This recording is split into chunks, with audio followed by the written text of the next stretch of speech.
இந்த நாட்டை சரியான முறையில கொண்டு போறதுக்கு என்னிடம் பலம் இருக்கிறது. முடிந்தால் நாட்டை என்னிடம் கையளியுங்கள் என்று முன்னாள் ஜனாதிபதி மஹிந்த ராஜபக்ஷ அவர்கள் வெளிப்படையாகவே ஒரு தகவலை இன்றைய நாள்ல குறிப்பிட்டிருக்காரு. ශක්තියක් තියෙනවා අපිට බලය දෙන්න අපි කරලා පෙන්නන්න. அது மட்டுமில்லாமல் முன்னாள் பாராளுமன்ற உறுப்பினர்கள் ஜனாதிபதி அன்ருகுமார் திசாநாயக்க அவர்களுக்கு ஒரு கடிதம் அனுப்பியிருக்காங்க.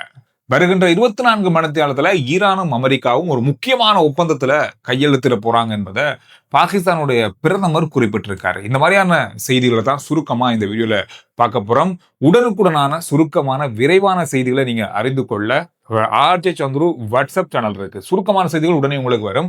வாட்ஸ்அப் சேனலை ஃபாலோ பண்ணி வைங்க. அதனுடைய லிங்க் முதல் கமெண்ட்ஸ்லயும் டிஸ்கிரிப்ஷன்ல இருக்கு. முன்னாள் ஜனாதிபதி மஹிந்த ராஜபக்ஷ அவர்கள் சொன்ன கருத்தும் அவர் சொன்ன பதில்களும் இன்று நல்ல பரவலா எல்லா இடமும் பார்க்கப்படுகின்ற ஒரு பிரதானமான செய்தியாக மாறி இருக்கு. ஊடகங்கள் சில கேள்விகளை அவர்கிட்ட கேட்கும்போது ஒரு முக்கியமான கேள்வியை கேட்டாங்க. நாடு இப்பொழுது எப்படி இருக்கு, என்ன மாதிரியான நிலையில் இருக்கு, உங்களுடைய பார்வையில இதை எப்படி பாக்குறீங்க அப்படின்ற கேள்வி. මගෙදන ජනතාවගේ පැත්තෙන් එදාවේල කන්න පුළුවන් තත්ත්වයක් තියෙනවා කියලා ඉන්න කට්ටියට. இப்ப நாட்டினுடைய நிலம் அப்படின்றது அவ்வளவு நல்லதாக இல்லை, மிக மோசமான நிலையில இருக்கு. பாரிய அளவான ஒரு நெருக்கடியில இருக்கு. மக்கள் 3 நேரமும் உணவு உண்றாங்களா, உண்ண முடியக்கூடிய நிலையில தான் இருக்காங்களா அப்படின்றதே பெரிய அளவான ஒரு சவாலான விஷயமாகவே இருக்கு. இதெல்லாமே நாட்டினுடைய மிகப்பெரிய அளவான பின்னடைவை தான் காட்டுது. முடிந்தால் நாட்டை எங்களிடம் கையளிங்க, என்னிடம் கையளிங்க, எங்களிடம் அந்த பலம் இருக்கிறது செய்து காட்டுவதற்கு கொடுத்து பாருங்க, நாங்க செய்து காட்டுறோம் அப்படின்ற மாதிரியான ஒரு சவாலை வெளிப்படையான ஒரு கருத்தை தெரிவித்திருக்காரு. ශක්තියක් තියෙනවා අපිට බලය දෙන්න අපි කරලා පෙන්නන්න.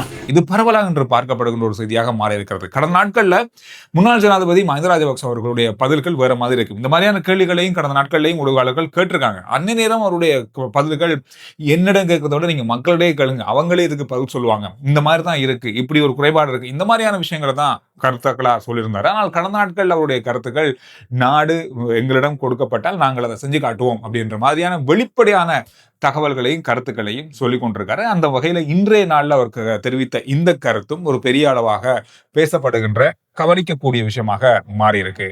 கடந்த நாட்கள் நமக்கு தெரியும், இப்பொழுது ஈஸ்டர் குண்டு தாக்குதல் தொடர்பான விசாரணைகள், அதற்கு எதிரான வழக்குகள், அதோடு சம்பந்தப்பட்ட விஷயங்கள் என்று பரவலாக பேசப்பட்டு கொண்டிருக்கிறது. இன்று முன்னாள் பாராளுமன்ற உறுப்பினர்கள் ஜனாதிபதி அன்ருகுமார் திசாநாயக்க அவர்களுக்கு ஒரு கடிதத்தை அனுப்பியிருக்காங்க. அதாவது தடுப்பு காவல் இருக்கிற முன்னாள் புலனாய்வு துறையினுடைய பணிப்பாளர் சுரேசாலை அவர்கள் கொடூரமான முறையில நடத்தப்படுவதாக கூறப்படும் தகவல்களை ஜனாதிபதிக்கு தெரிவிப்பதற்கும் அவருடைய கவனத்துக்கு இதை தெரியப்படுத்துவதற்குமாகத்தான் இந்த கடிதம் அனுப்பப்பட்டிருப்பதாக தான் சொல்லப்பட்டிருக்கிறது. அதாவது உங்களுடைய கட்சியினுடைய முன்னாள் ஸ்தாபகர் படுகொலை செய்யப்பட்ட போது உயிர் பிரியதுக்கு முன்னதாகவே மயானத்துக்கு அழைத்து செல்லப்பட்ட, கொடூரமாக அவர் எரிக்கப்பட்ட சம்பவம் ஒரு வரலாற்று காட்டுமிராண்டித்தனமான ஒரு சம்பவம். எனவே இந்த மாதிரியான ஒரு விஷயம் இப்போது நம்முடைய ஜனநாயக நாட்டுல நடக்கக்கூடாது, நடப்பதற்கு இடமளிக்க கூடாது. அந்த வகையில உங்களுடைய கவனத்துக்கு இதை கொண்டு வருகிறோம். சுரேசாலை அவர்கள் இப்பொழுது மோசமான முறையில நடத்தப்படுவதாக சமூகத்தின் மத்தியில பேசப்படுது. இதை உங்களுடைய கவனத்துக்குள்ள கொண்டு வாரம், இதை சரியான முறையில கையாளுங்க அப்படின்ற மாதிரியான கோரிக்கையை முன்வைத்து இந்த கடிதத்தை அனுப்பியிருக்காங்க. இது முன்னாள் பாராளுமன்ற உறுப்பினர்கள், இதுல நிறைய பேருடைய பேர்கள் குறிப்பிடப்பட்டிருந்தது. டலஸ் அலகபரம, இந்த மாதிரியான டிலான் பெரேரா, இந்த மாதிரியான முன்னாள் பாராளுமன்ற உறுப்பினர்கள் எல்லாருமே சேர்ந்துதான் இந்த கடிதத்தை அனுப்பியிருக்காங்க. இப்ப இந்த கடிதம் இன்று வந்தது. நேற்றைய நாள்ல மகாநாயக்க தேரர் ஒரு கடிதத்தை ஜனாதிபதிக்கு அனுப்பியிருந்தார். சுரேசாலை தொடர்பாக அவருடைய மனைவி தன்னிடம் முன்வைத்த கோரிக்கைகளை எடுத்துக்காட்டி அந்த கடிதத்தை கூட அனுப்பி வச்சிருந்தார். எனவே இந்த மாதிரி அரசாங்கத்துக்கு மிகப்பெரிய அளவான அழுத்தங்கள் கொடுக்கப்படுவதாக தெரிகிறது. கடந்த நாட்கள்ல அரசாங்கமே இதை வெளிப்படையாக பல இடங்கள்ல சொல்லியிருக்காங்க. என்ன அழுத்தங்கள், என்ன எதிர்ப்புகள் வந்தாலும் இந்த நடவடிக்கைகள், இந்த விசாரணைகள் தொடர்ச்சியாக நடக்கும், இது நிறுத்தப்படாது அப்படின்றதுல அரசாங்கம் குறியா இருக்காங்க. இப்பொழுது இந்த விஷயங்கள் தொடர்பாக பலதரப்பட்ட எதிர்கட்சி குழுக்கள் என்று கூட சொல்லலாம், தொடர்ச்சியாக அழுத்தங்களை பிரயோகித்து வருவதாக அவதானிக்கப்படுகிறது. இன்று சிங்கள ஊடகங்கள்ல அதிகமா பார்க்கப்பட்ட செய்திகள்ல இதுவும் ஒன்றாக இருக்கிறது. உங்களுடைய பிரதேசங்கள்ல உங்களுடைய சுற்றுப்புற சூழலை நீங்க தான் அவதானமாக கவனிப்பாக வைத்துக் கொள்ள வேண்டும் என்பதற்கு இன்றைய நாள்ல வந்த செய்தி ஒரு மிக முக்கியமான செய்தி, ஒரு ஆபத்தான செய்தியும் கூட. இலங்கையில இந்த வருஷத்துல மட்டும் இப்ப வரைக்கும் 23 பேர் உயிரிழந்திருக்காங்க டெங்கு நோயினால.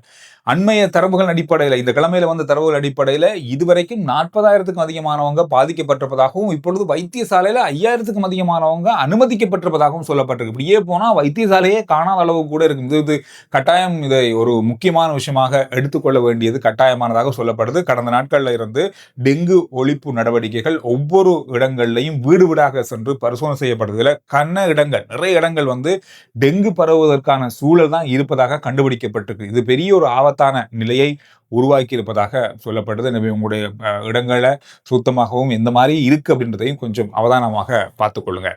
இலங்கையில ஒரு நாளைக்கு வாகன இறக்குமதிக்காக மட்டும் செலவழிக்கிற தொகை எவ்வளவு தெரியுமா? கிட்டத்தட்ட 120 முதல் 130 கோடி ரூபாய் செலவழிக்கிறாங்க.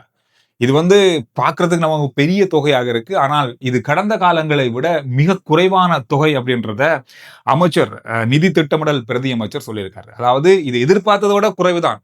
கடந்த காலங்களை, அதாவது 2025ஆம் ஆண்டு ஒரு நாளைக்கு 5.27 மில்லியன் டாலர்கள் வந்து ஒரு நாளைக்கு செலவானது வாகன இறக்குமதிக்கு மட்டுமே. கிட்டத்தட்ட 177 கோடி ஒரு நாளைக்கு மட்டும். இப்ப வந்து 3.94 மில்லியன் தான் செலவழிக்கிறாங்க. அப்படி இருந்து கூட 130 கோடி செலவாகுது. இந்த ஜூன் மாதம் 8 நாட்கள்ல, கடந்த 8 நாட்கள்ல மட்டும், அதாவது விடுமுறை நாட்கள் தவிர்ந்த வேலை நாட்கள்ல மட்டுமே வாகன இறக்குமதிக்காக இலங்கை அரசாங்கம் செலவழிச்சிருக்கிற தொகை 32 மில்லியன், கிட்டத்தட்ட 31.72 மில்லியன் அமெரிக்க டாலர்களை செலவழிச்சிருக்காங்க. கிட்டத்தட்ட 1000 கோடிக்கும் அதிகம் 8 நாட்கள்ல மட்டும். இதெல்லாம் கடந்த வருஷத்துல இதை விட 3 மடங்கு போயிருக்குன்னா பாருங்க. இவ்வளவு வரி செலுத்தியும், இவ்வளவு வரிய அரசாங்கம் கொண்டு வந்தும், 50% இறக்குமதிய வரியை அதிகரித்தும் கூட ஒரு கிழமையில, ஒரு நாள்ல இவ்வளவு தொகை வாகன இறக்குமதிக்காக மட்டும் செலவழிக்கிறாங்கன்னா பாருங்க. வாகனம் அவ்வளவு தேவையா இருக்கா, அவ்வளவு அத்தியாவசியமான தேவையா இருக்கா அப்படின்ற கேள்விதானே நமக்குள்ள வருது. இன்னும் ஒரு முக்கியமான விஷயம், இந்த மாத இறுதியோடு அரசாங்கம் எரிபொருளுக்கு வழங்கிய மானியம் நிறைவடைகிறது அல்லது நிப்பாட்டப்படுதுன்னு சொல்லலாம்.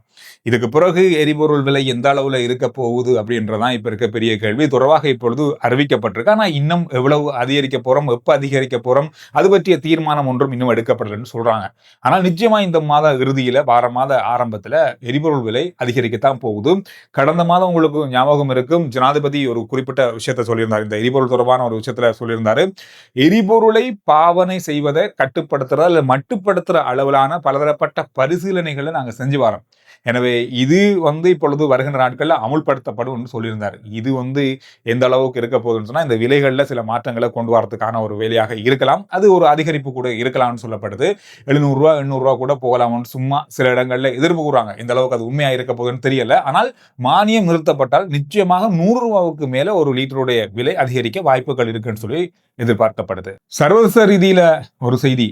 இந்த செய்தியை வந்து நாங்க அடிக்கடி சொன்ன மாதிரியே காதுல கட்ட மாதிரியே இருக்கு. காரணம், ஒப்பந்தம் நடக்க போகுது, நாளைக்கு நடக்க போகுது, சைன் பண்ண போறாங்க. இந்த மாதிரியான செய்திகளை நாங்க கடந்த ஒரு 3 மாதமா கேட்டுக்கொண்டே இருக்கோம்.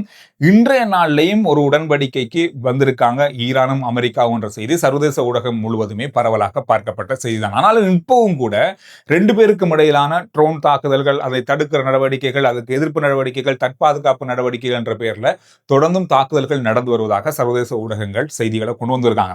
ஆனால் இன்று ஒரு முக்கியமான நிலையை 2 நாடுகளும், ஈரானும் அமெரிக்காவும் எட்டியிருக்காங்க. வரப்போற 24 மணித்தியாலத்துல ஒரு டிஜிட்டல் முறையிலான ஒப்பந்த கையெழுத்து நடக்க போகுது. இது ஜெனீவாவில் நடக்கலாம் அப்படின்னு சொல்லி எதிர்பார்க்கப்பட்டாலும் அது இன்னும் உறுதிப்படுத்தப்படலை. இது ஆன்லைன் மூலமான டிஜிட்டல் முறையிலான ஒரு கையெழுத்தாக இது இருக்கு, முதல் கட்டமாக சொல்லி எதிர்பார்க்கப்பட்டது. பாகிஸ்தானுடைய பிரதமர் இந்த விஷயத்தை குறிப்பிட்டிருந்தார். ஆனாலும் கூட ஈரான் என்ன சொல்றாங்கன்னு சொன்னா, இறுதியாக வந்த செய்தியில இன்னும் நாங்க அதை பத்தி தீர்மானிக்கல, நாளைக்கு இந்த ஒப்பந்தம் கையெழுத்திடப்பட மாட்டாது. காரணம், எதிர்த்தரப்பு குறிப்பா அமெரிக்கா ஒவ்வொரு நேரத்துக்கும் ஒவ்வொரு விதமான விதிமுறைகளை மாத்திக்கொண்டே போறாங்க. இவங்களை நம்ப முடியாது, இவங்களை வந்து கையாள வேண்டியது கவனமான விஷயமாக இருக்கிறதால நாங்க யோசிச்சு தான் செய்ய போறோம். நாளைக்கு கையெழுத்திடுவதில் எந்த வகையிலும் உடன்பாடு இல்லை அப்படின்றத அவங்க சொல்லியிருக்காங்க. என்ன நடக்க போகுதுன்னு மாறி மாறி இந்த மாதிரி கருத்துக்கள் 2 பக்கமுமே வெளியிடப்பட்டு கொண்டிருக்கு. இந்த விஷயம் தான் இன்று நல்லா பார்க்கப்பட்ட மிக முக்கியமான செய்திகளுடைய சுருக்கம்.